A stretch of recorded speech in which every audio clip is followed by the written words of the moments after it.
Minha sogra destruiu minha apresentação mais importante. Quando abri o arquivo na frente de 12 executivos e vi páginas em branco onde deveriam estar meus projetos, ela estava sentada na primeira fileira, sorrindo. Meu nome é Isabela. Tenho 34 anos. Sou arquiteta em Curitiba e mãe de 2 meninas que ainda acreditam que a vovó Carmen é a pessoa mais doce do mundo. Durante 3 anos, eu também acreditei. Conheci o Gustavo numa exposição de design no Museu Oscar Niemeyer. Ele era contador, trabalhava na empresa da família e tinha aquele jeito calmo que me fazia sentir segura. Nos casamos em 2019, numa cerimônia pequena no jardim da casa dos pais dele em Santa Felicidade. A mãe dele chorou durante a cerimônia inteira. Na época, achei que fosse emoção. Carmen era professora universitária aposentada, doutora em pedagogia, respeitada em todo o círculo acadêmico de Curitiba. Tinha aquela elegância de quem sabe exatamente como se portar em qualquer ambiente. Cabelos sempre arrumados, roupas discretas mas caras, vocabulário impecável. Todo mundo a adorava. Quando o marido dela faleceu, 2 anos depois do nosso casamento, ela vendeu a casa grande demais e comprou um apartamento a 3 quadras do nosso. Para ficar perto das netas, ela disse. Para ajudar vocês, ela disse. No começo, a ajuda parecia real. Ela buscava as meninas na escola quando eu tinha reunião. Levava marmita quando eu trabalhava até tarde. Oferecia para revisar meus textos, já que tinha experiência acadêmica. Mas sempre havia algo errado. As marmitas que ela trazia tinham pouco tempero, quase sem gosto. Pensei que você estivesse cuidando do peso. Ela explicava com aquele sorriso suave. Eu nunca tinha mencionado dieta nenhuma. Os textos que ela revisava voltavam cheios de correções desnecessárias, mudanças que alteravam completamente o tom do que eu tinha escrito. Só ajustei algumas coisinhas para ficar mais profissional, ela dizia.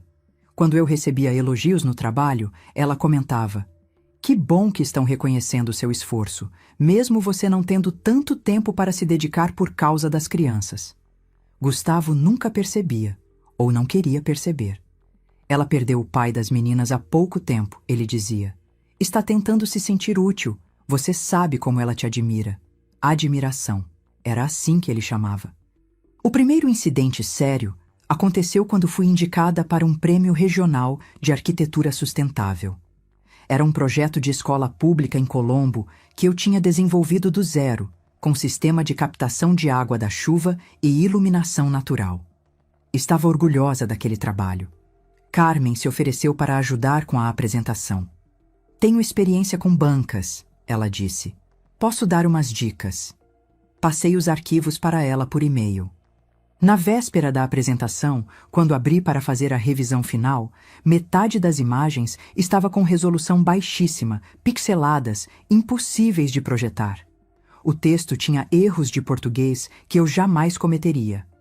Deve ter corrompido na transferência, Carmen disse quando liguei desesperada.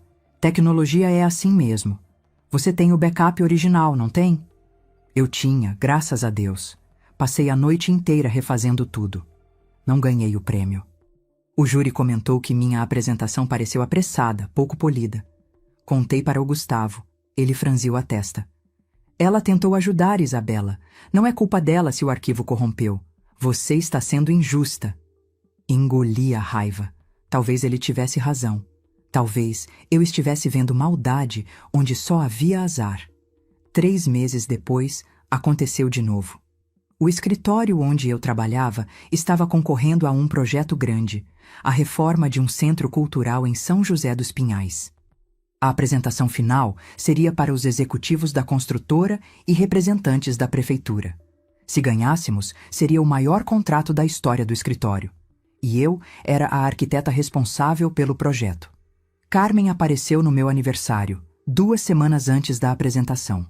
Trouxe um notebook novo de presente. O seu está tão velho, ela disse. Esse é muito melhor, mais rápido, vai ajudar você a trabalhar no projeto. Gustavo sorriu orgulhoso. Ela escolheu o melhor modelo. Custou quase R$ 5.000. Eu agradeci. Era um presente generoso. Transferi todos os meus arquivos para o computador novo naquela mesma semana. Na véspera da apresentação, abri o projeto para a revisão final. A pasta estava vazia. Senti o sangue gelar. Procurei em todas as pastas, na lixeira, nos backups automáticos. Nada. 47 pranchas de projeto, maquetes 3D, memorial descritivo, planilhas de custo. Tudo tinha desaparecido.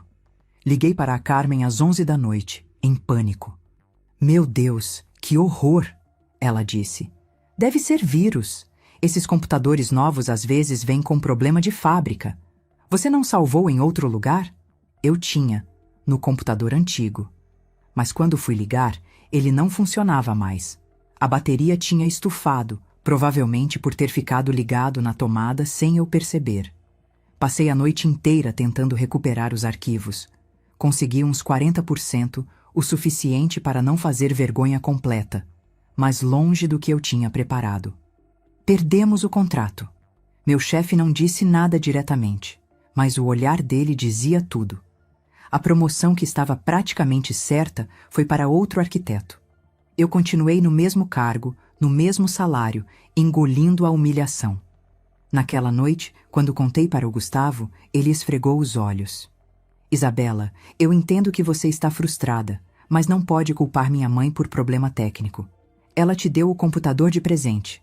Estava tentando ajudar. 2 vezes, Gustavo. 2 vezes eu perdi arquivos importantes depois que ela ajudou. Coincidência. Tecnologia falha. Acontece. Com essa precisão? Sempre na véspera? Ele se levantou do sofá. Você está dizendo que minha mãe sabotou seu trabalho de propósito? Minha mãe, que criou 3 filhos sozinha depois que meu pai viajava o mês inteiro? Que trabalhou a vida inteira e nunca pediu nada para ninguém? Não respondi.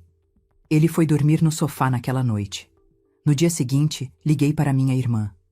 A Lívia mora em Florianópolis. Trabalha com segurança digital numa empresa de tecnologia. Ela me ouviu em silêncio enquanto eu contava tudo, desde as marmitas sem gosto até os arquivos desaparecidos. Você precisa de provas, ela disse quando terminei. Como assim? Câmeras, softwares de monitoramento. Se ela está mexendo nos seus arquivos, você consegue rastrear. Lívia, isso é coisa de filme. Não, Isabela, isso é coisa de quem está sendo sabotada e ninguém acredita. Você quer continuar pedindo desculpa por desconfiar ou quer saber a verdade? Ela estava certa. E eu odiava que ela estivesse certa. 1 semana depois, recebi um pacote em casa. Dentro havia 3 câmeras minúsculas, um software de monitoramento remoto e um bilhete. Instala no escritório dela e no computador que ela te deu. Me liga se precisar de ajuda. Instalei tudo num domingo, quando Carmen foi à missa. Ela tinha me dado a chave do apartamento para emergências. Coloquei uma câmera na estante da sala, apontada para o computador dela.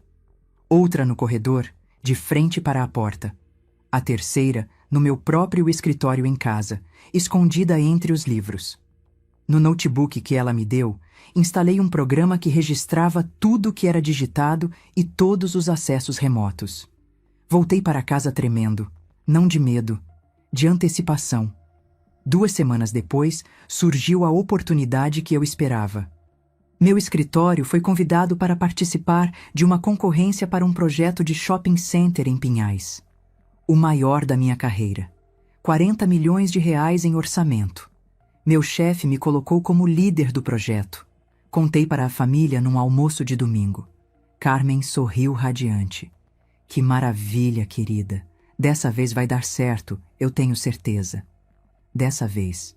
Se precisar de qualquer ajuda, ela continuou, pode contar comigo. Sei como você fica nervosa com apresentações importantes. Sorri e agradeci. Mas por dentro, eu estava contando os dias. A apresentação foi marcada para uma quinta-feira às 14 horas. Na quarta à noite, depois que as meninas dormiram, abri o software de monitoramento no meu celular. E lá estava. Às 15h47 daquela tarde, enquanto eu ainda estava no escritório, o notebook que Carmen me deu registrou um acesso remoto. Durante 23 minutos, alguém navegou pelas minhas pastas, abriu o arquivo principal do projeto e substituiu todas as pranchas por páginas em branco. Depois, esvaziou a lixeira e apagou o histórico. O endereço IP era do apartamento dela. Fiquei olhando para a tela por um longo tempo. Minhas mãos não tremiam. Não tinha raiva, não tinha choque. Só uma calma estranha, como quando você finalmente confirma algo que sempre soube. Peguei meu computador antigo que a Lívia tinha conseguido recuperar. Todos os arquivos estavam lá. Passei a noite fazendo backup em 3 lugares diferentes. Na manhã seguinte, não disse nada para ninguém. Às 13h50, entrei na sala de reuniões. 12 pessoas sentadas em volta da mesa oval.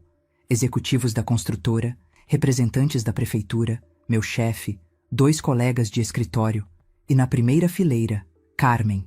Ela tinha pedido para assistir. Quero ver minha nora brilhar, ela disse. Conectei o notebook que ela me deu no projetor. Abri o arquivo. Páginas em branco. Ouvi os murmúrios. Senti os olhares. Meu chefe se inclinou para a frente, o rosto fechando. Carmen cobriu a boca com a mão. Oh, não, ela sussurrou. De novo não, querida. Olhei para ela. Ela estava lutando para não sorrir. Tem razão, eu disse calmamente. Esse arquivo foi corrompido. Desconectei o notebook dela e peguei meu laptop antigo da bolsa. Por sorte, tenho backup. A apresentação correu perfeita.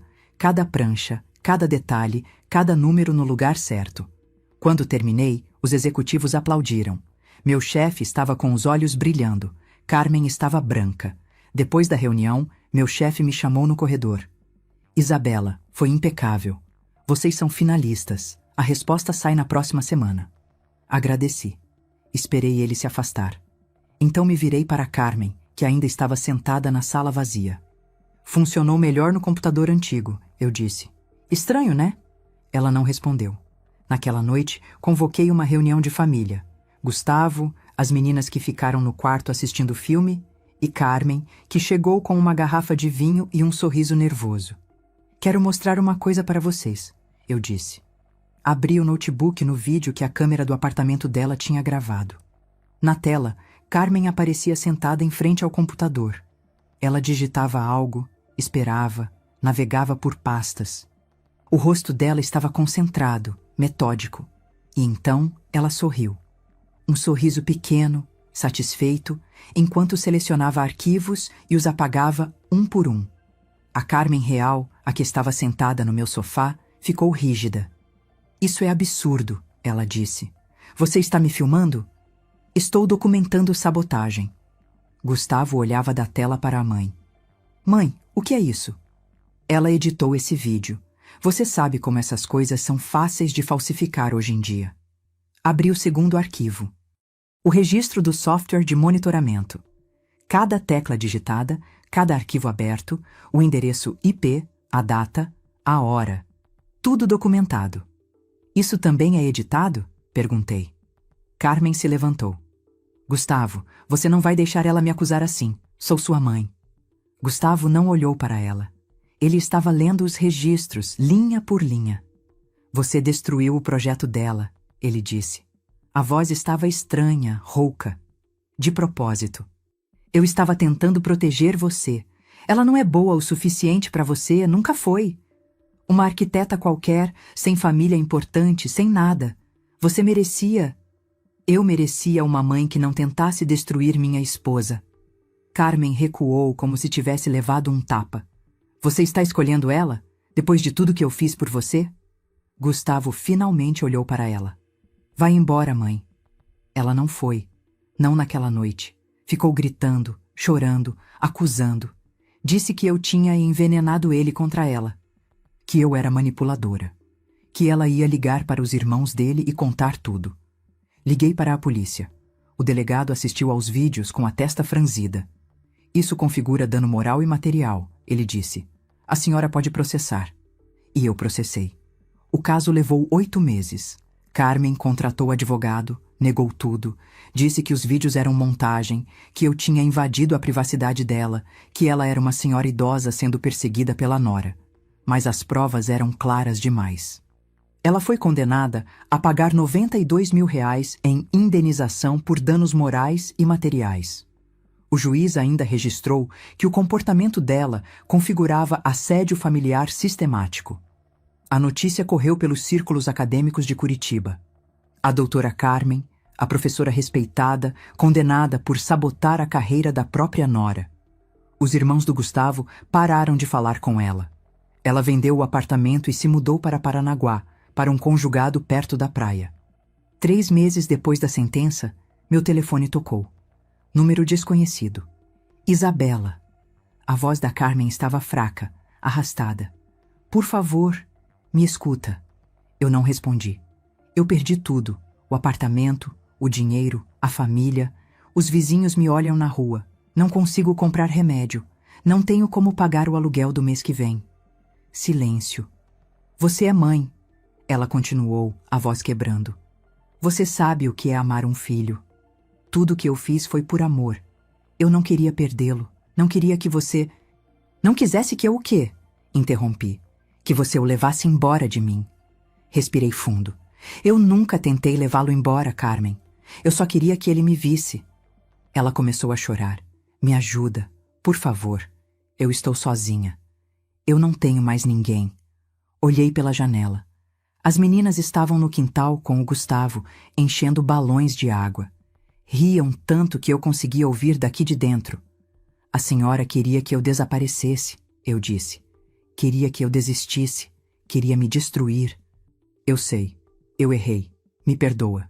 Não. Desliguei. Quando desci, Gustavo me olhou preocupado. Quem era? Número errado. Ele assentiu e voltou a encher balões. Sentei na cadeira do quintal e fechei os olhos. O sol de outubro estava morno. O cheiro de grama cortada misturava com a risada das meninas. E eu finalmente conseguia respirar sem sentir que alguém estava me observando, me medindo, esperando eu falhar. Na semana seguinte, recebi a ligação do meu chefe. Ganhamos o projeto do shopping. E ele queria falar sobre aquela promoção que tinha ficado pendente. Às vezes, pensei enquanto desligava. A melhor vingança não é fazer o outro sofrer. É simplesmente não deixar que ele te impeça de viver.